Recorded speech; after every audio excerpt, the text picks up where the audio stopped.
এবার আমরা শুরু করব চারের দাগের অঙ্ক। তো দেখো চারের দাগের অঙ্ক বলা আছে যে তিন বন্ধু যথাক্রমে 5,000, 6,000 এবং 7,000 টাকা মূলধন নিয়ে একটি অংশীদারি ব্যবসা শুরু করার 1 বছর পর দেখলেন 18,000 টাকা লস হয়েছে, মানে লোকসান হয়েছে। তো তিনজন বন্ধু তাদের তিনজন মিলে একটা অংশীদারি ব্যবসা পার্টনারশিপ বিজনেস শুরু করলো এবং তারা মূলধন দিয়েছিল কত? 5,000 টাকা একজন, দ্বিতীয়জন 6,000 টাকা, তৃতীয়জন 7,000 টাকা। এবার দেখলো যে 1 বছর পর তাদের লস হয়ে গেছে 1800 টাকা। ঠিক আছে, তো ব্যবসাটাকে তো চালিয়ে যেতে হবে। তো সেই ব্যবসা চালানোর জন্য সেই যে টাকাটা লস হয়েছে তাদের পকেট থেকে পূরণ করতে হবে। সেই পূরণ করার জন্য বলেছে মূলধন ঠিক রাখার জন্য প্রত্যেকে লোকসানের পরিমাণ দিয়ে দেবেন বলে সিদ্ধান্ত করেন। তাদের কাকে কত টাকা দিতে হবে হিসাব করে লিখি। দেখো অঙ্কটা খুবই সহজ, যদি 1 আর 2, 1, 2, 3 নাম্বার তোমরা অঙ্ক অলরেডি করেছো, তো যদি ওটা বুঝে থাকো তাহলে এটা আমার মনে হয় না তোমাদেরকে বোঝাতে হবে, তাও আমি করে দিচ্ছি। যে প্রথমে লিখবো আমরা উত্তরে যে তিনজনের প্রথমেই কি করতে হয়, প্রথমে মূলধনের অনুপাত বার করতে হয়। তো আমরা লিখবো তিন বন্ধুর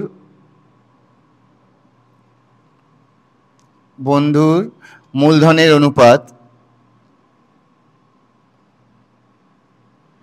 অনুপাত যথাক্রমে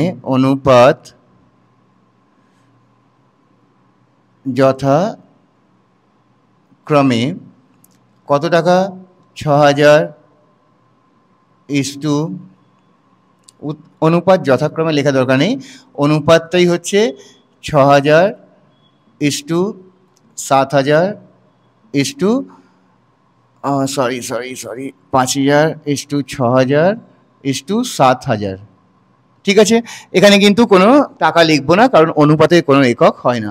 তো এর যদি জিরোগুলোকে ক্যান্সেল করে দিই কত থাকবে? 5:6:7। 0, 0 তিনটে এখানে কেটে যাচ্ছে, আমি নোংরা হবে বলে কাটছি না। এবার এই অনুপাতে তারা কি করবে? যত টাকা লস হয়েছে সেই টাকাটা পূরণ করে দেবে। তো আমি লিখবো ব্যবসায় লোকসান হয়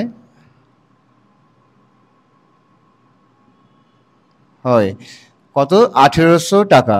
1800 টাকা, যা তারা মূলধনের অনুপাতে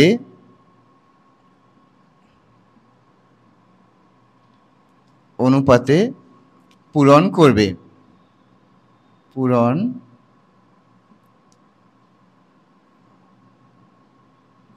ঠিক আছে, তো এতটা হয়ে গেল। আচ্ছা, এখানে একটা জিনিস তোমরা লক্ষ্য করো, এখানে কিন্তু বলে দেয়নি যে কিভাবে কে কত টাকা দেবে।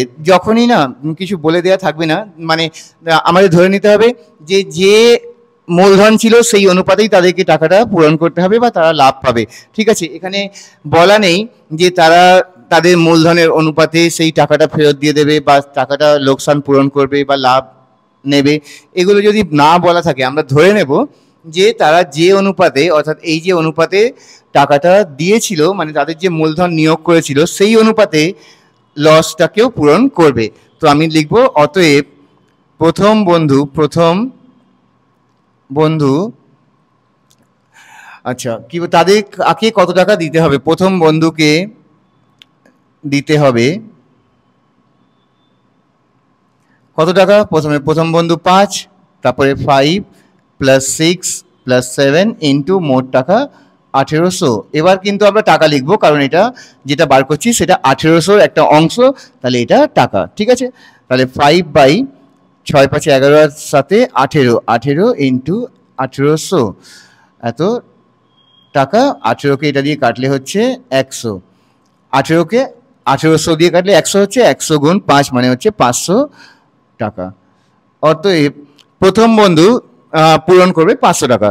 এবার দ্বিতীয় বন্ধুকে দিতে হবে, এখানটা কত হবে? দ্বিতীয় বন্ধুকে দিতে হবে, এটা বেঁকে যাচ্ছে লেখাটা, 1 মিনিট। অতএব দ্বিতীয় বন্ধুকে দিতে হবে 6, আর নিচে অনুপাতটা একবারে লিখছি 18 ইন্টু 1800, এটা কাটলে হচ্ছে 100, তাহলে 600 টাকা। 600 টাকা। এবং তৃতীয় বন্ধুকে দিতে হবে কত টাকা? এর অনুপাত 7, তাহলে 7/18 ইন্টু 1800, এটা কাটলে হচ্ছে 100, অতএব 700 টাকা। তো দেখো এখানে 500 আর 600, 1100 আর 700, 1800, তো 1800 টাকাটা পূরণ হয়ে গেল। অতএব তিন বন্ধু যথাক্রমে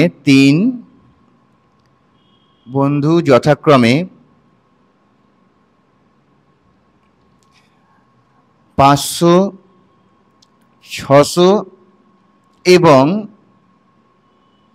700 টাকা লোকসানের